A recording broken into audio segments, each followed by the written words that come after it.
Today we're covering 5 more mistakes I want you to avoid when purchasing a condo in Vancouver. This is the second in a series of videos I'm making all about the pitfalls of purchasing Vancouver condos. This is based on my own personal experience helping hundreds of people purchase condos and seeing people make all types of very costly mistakes. I want you to avoid these mistakes when purchasing your next condo in Vancouver. Let's get into 5 more mistakes to avoid when buying a Vancouver condo right now.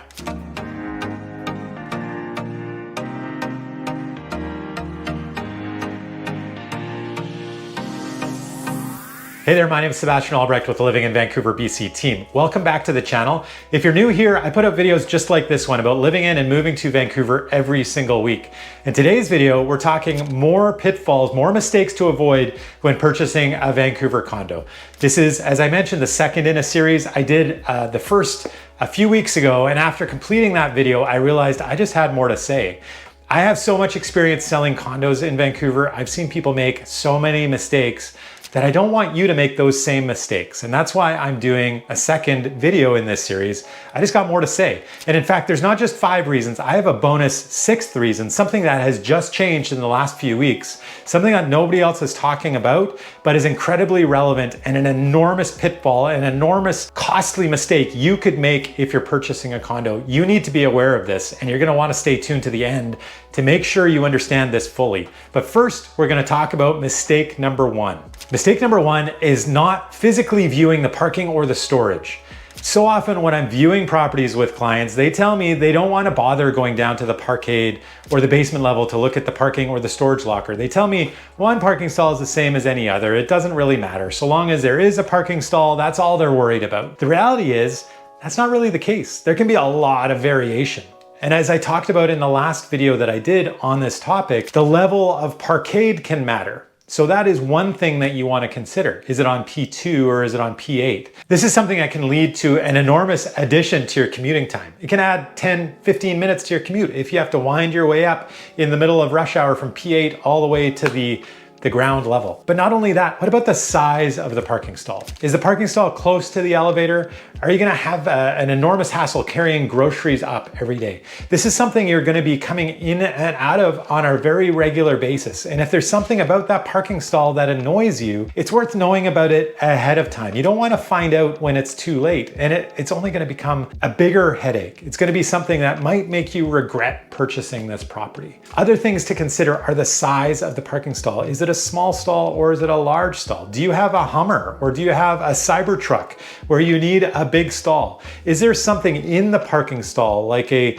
exhaust fan or something like that that limits the size of vehicle that you can put into the stall? Is it marked as a compact stall? These are things that could potentially not even be an issue for you, but because they're a significant portion of the purchase price, they can be anywhere from about 5% of the value of a condo in Vancouver to 10%. This is a very substantial portion of what you're paying for.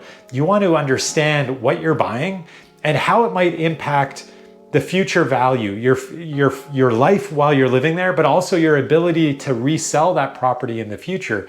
Because something might not be that important to you, like if it's a small stall and you happen to have a small car, but it may still be important to understand that it is a small stall before you go ahead and sign the paperwork and understand what you're buying. One other issue about parking stalls, and this just came up in a transaction not that long ago with 2 parking stalls. You're gonna wanna pay attention to, are they side by side?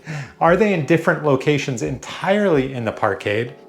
Or are they tandem stalls? And a tandem stall is where one of those parking stalls is in front of the other. And basically, in order to get the car in front out, you have to pull the car in behind out.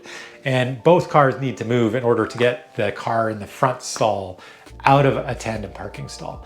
And so the value of 2 tandem parking stalls isn't quite the same as side-by-side parking stalls. And again, this is something you just want to know, you want to understand, so you're not disappointed later on. And if it's a real headache for you, if it's something that you're just not going to be able to live with, well, you want to know that up front so that it doesn't become something that you regret down the road as you own this and you have to come and go and you have to see this mistake you made or this slight error that you weren't paying attention to kind of just grates at you over the years. Additionally, storage lockers, very similar. You're going to want to pay attention to this. Where are they located? Occasionally storage lockers could be on upper floors. Sometimes, most often, they're way down in the basement, sort of in a room with many other storage lockers.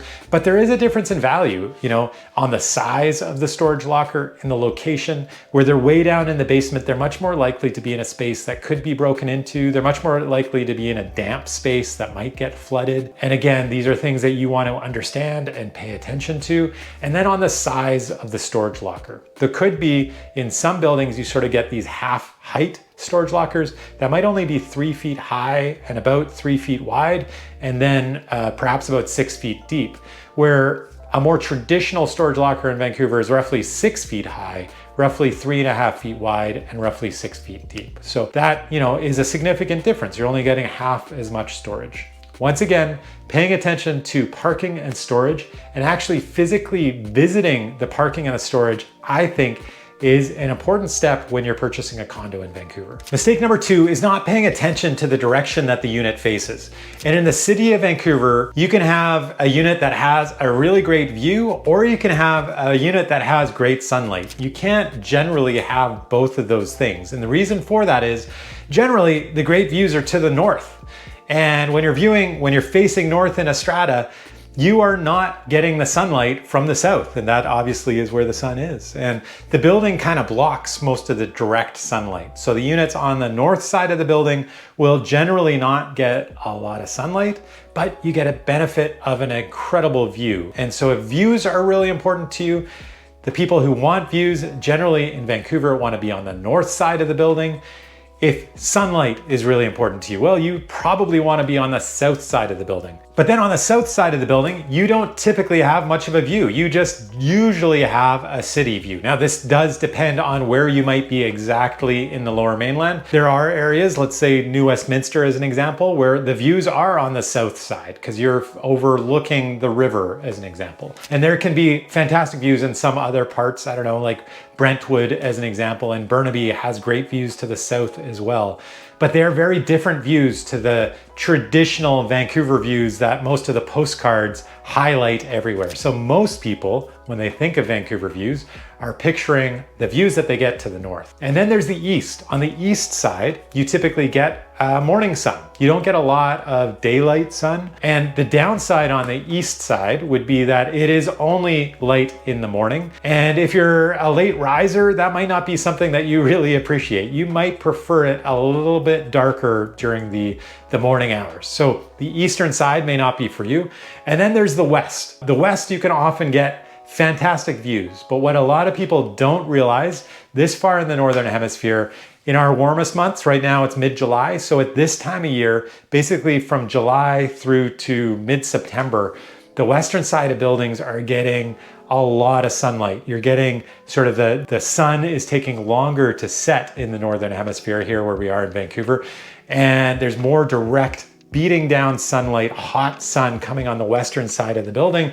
And again, for a place that doesn't have a lot of air conditioning, if you've been paying attention to my videos, you'll know that it can get pretty desperate on the west side of buildings. And I know a lot of people sort of start wanting the west side of buildings, but keep in mind, the west side of a non-air conditioned building, and especially if you're not on a corner, if you're just facing one direction, if you're a bit of a bowling alley, facing west can be a nightmare in the summer months. It can be quite nice, on the other hand, in the winter months where there's some extra heat, extra sunlight that you get on that western side that you might not be getting elsewhere. The other thing to keep in mind in Vancouver is actually south facing isn't too bad. It's really that long period of extra sunlight on the western side in the summers that people really have an issue with. But the sun to the south, not so bad. So if you want to pay attention to the direction that a unit faces, that's a mistake you definitely want to avoid. And if you're wanting to avoid more mistakes when you're purchasing a property and you're thinking of moving to Vancouver, I am a real estate agent that has helped hundreds of people settle in Vancouver and avoid these kinds of mistakes, and I can help you as well. Be sure to reach out anytime if you're thinking of moving here. We can begin a conversation of how I can help you and your family settle in Vancouver. Reach out anytime. Now let's get back to the video. Mistake number 3 is not paying attention to the total cost of ownership, the real carrying cost. And it isn't just the cost of the property. It isn't the price tag. You want to take into account basically what it's going to cost you per month. So of course you're going to need to calculate in your mortgage payments. What are those? That is the most significant carrying cost. There are also property taxes. Every property in Vancouver is going to have some degree of property taxes. But what's different about stratas is you also have maintenance fees. And so you want to calculate that into your property costs. And I was just talking to a client about that today. We're trying to price a very large condo in Vancouver and get that listed on the market. And what I was advising my client is we have to be careful where we get into that competition with half duplexes, because a half duplex has no carrying cost. But the maintenance fee on this condo is $1,000 a month. And that can be as much as $250,000 of mortgage. That is something that you want to take into account when you're comparing one property to another. If property A is asking $1 million and has a maintenance fee of $250, and property B has an asking price of $900,000 but has a maintenance fee of $1,000 a month, it may be cheaper for you to buy the more expensive, on paper, the $1 million property that has the much lower maintenance fee. And that is something that you absolutely need to take into account and you want to pay close attention to. That being said, I wouldn't shy away from higher maintenance fees just because they are higher. You do want to look at why they are higher, and there may be very good value in a higher maintenance fee. Perhaps they're saving significant amounts of money into a rainy day fund, into their contingency reserve fund. Perhaps there are also much higher levels of amenities that are much more costly to run, and perhaps that looks like good value to you. Perhaps you really want a high quality concierge, or maybe you really want a 50-meter lap pool and a big gym. All of these things cost money, of course. So if you can see value in that, perhaps paying more in maintenance is a good value and a good deal for you. Another carrying cost that you want to consider when you're comparing one property to another is deferred maintenance. And so if that property that is $1 million has more work done to it, and if there's less maintenance that just hasn't been done in that building, well, that might be a better value than the property that is only $900,000. And that once you start looking at things, once you look under the hood, that building that is costing you, that looks like it's saving you $100,000 today, may end up costing you $200,000, $300,000 more dollars to own over the next 10, 15 years. And these are calculations that a good quality realtor can help you understand. They're going to help you understand the full cost of ownership and the real carrying costs. And not paying attention to these details is one of the 5 costly mistakes I see people making when purchasing condos in Vancouver. Mistake number 4 is not fully understanding the renovation rules in your strata. I've seen this happen with clients of mine that just didn't talk to me about these details, and I wish they had. So you have to understand when you purchase a condo that you can't just do whatever you want. Yes, everything within your 4 walls is yours, but there are things inside the outer walls that don't belong to you. They are shared between you and all of the other owners for very good reason. There's plumbing and electrical and structural walls, as an example. And then in order to get to your unit, there are also shared communal spaces like the hallway, the elevator. And so for that reason, strata can regulate what you're allowed to do within your unit. They can say you're not allowed to do any renovations without getting permission from us, because you need the workers accessing your unit need to access your unit through communal space.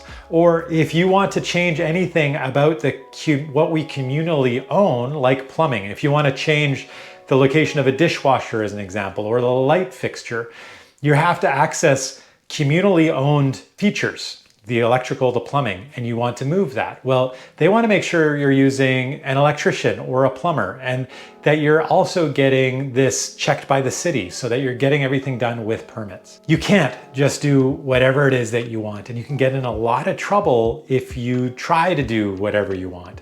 For example, I had a client who decided he wanted to do all sorts of changes to his condo that he owned without talking to me and without talking to his strata. And so he made these changes, and within very short order, he racked up about $20,000 in strata fines, because there are rules against doing that sort of thing. So he just installed an air conditioning unit where he wasn't supposed to do that. He had drilled a hole into the wall, into the exterior wall of the building, something that a strata is very concerned concerned about because they want the consistency of the exterior to be intact. They don't want water ingress to happen at any point. So they regulate these types of things very meticulously. He got in a lot of trouble, and it actually resulted in him ending up selling his condo because he had to pay off that fine.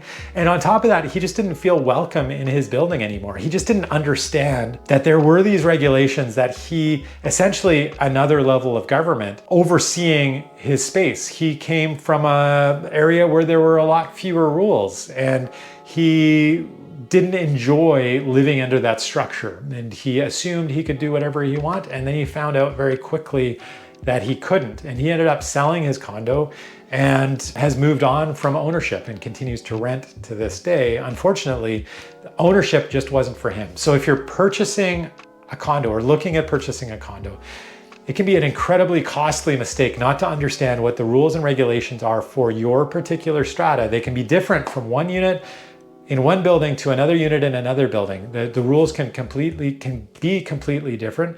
You want to look at the strata bylaws to understand what the regulations in the particular building that you're looking at. If you want to do any changes, if you want to make any renovations whatsoever, don't assume you can do whatever it is that you want. That would be an incredibly costly mistake. Before we get into that bonus mistake, that bonus pitfall at the end of this video, I want to get into mistake number 5, and that's focusing only on the just listeds. It is human nature, I find, just to focus on what's exciting, sexy, and new. And in the case of real estate, it's what's brand new on the market. It is the just listeds. These are typically the properties that are best marketed, best priced.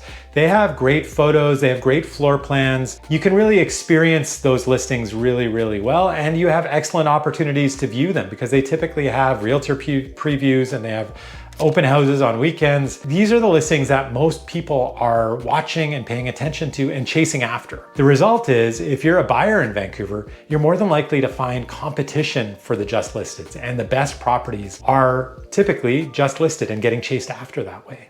So if you want to find opportunity, that's a mistake you want to avoid. You want to look at below the surface. Below the surface are listings that have been sitting on the market for a period of time. And there could be a whole bunch of reasons why they're sitting there. Most of us think something is wrong with the listing if that happens. And sure enough, there could be something seriously wrong with it. There might be a really bad building, a building that has a lot of deferred maintenance. It could be a unit that is just too highly priced, where there just isn't good value in the property, and that's why it's not selling. But more often than not, these properties that are sitting on the market just aren't properly marketed. So they have really bad photos, or they are dark and dingy. There's just really poor lighting.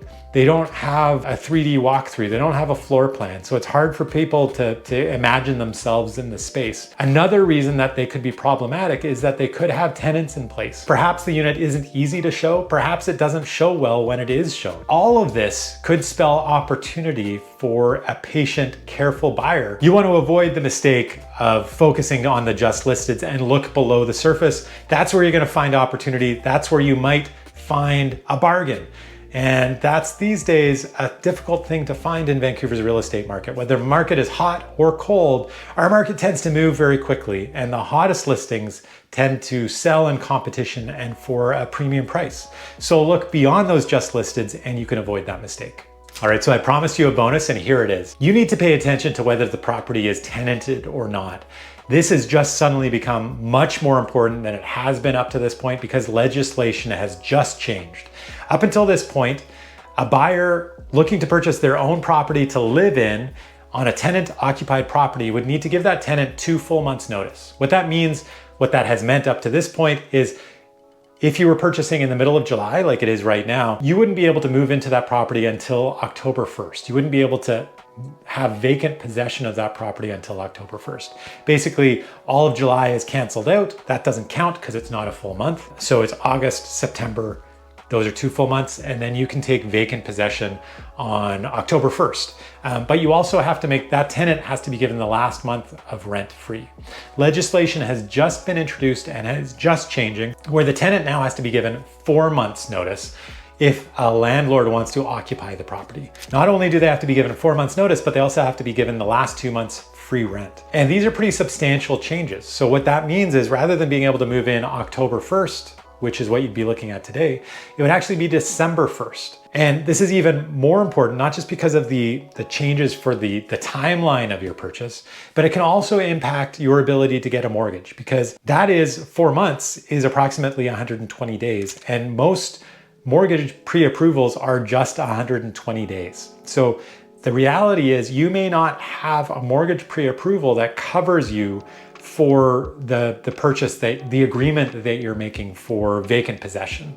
And that is something you're going to need to pay very close attention to and work through with your mortgage broker. This is also critically important because it impacts, you know, how the timeline on when you're going to get to move in.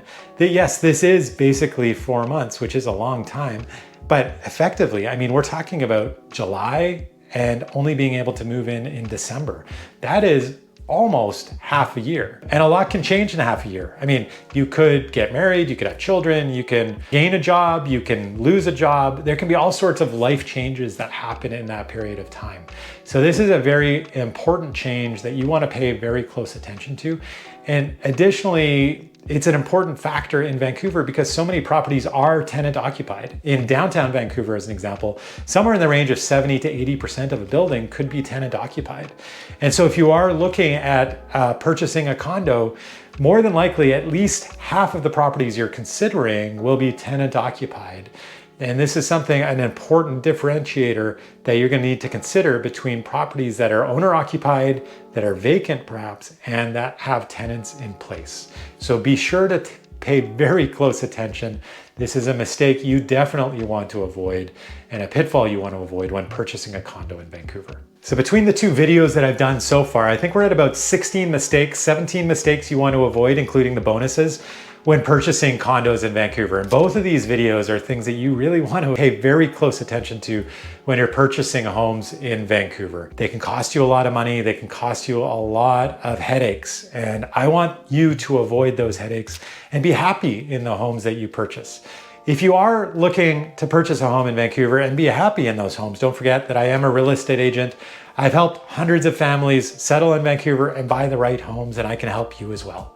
Reach out anytime and we can get the ball rolling on how I can help you and your family settle in Vancouver and find the right home, most importantly. Beyond that, if you want more information about Vancouver, if you're looking to understand our real estate market, I've put together dozens of videos. I put out videos just like this one every single week, and I hope you get to watch all of them. I hope they answer your questions. Be sure to subscribe and hit the like button on this particular video, just so I know if I'm on the right mark, if I'm making videos that my viewers want to actually watch. That's what I want to know. And comment down below as well. Let me know if there's other mistakes you've come across or you've heard of when people are thinking of buying condos in Vancouver. Now, before you go, I want to make sure you also check out a couple other videos of mine. I'd love to see you over on these videos. This video over here is the last video I did, all about 7 mistakes to avoid when purchasing condos in Vancouver. It's the first in this series. And then this video over here is all about purchasing condos in Vancouver. And if you are thinking about buying a condo in Vancouver, it's a video you're not going to want to miss. Thank you so much for watching, and I'll see you on next week's video.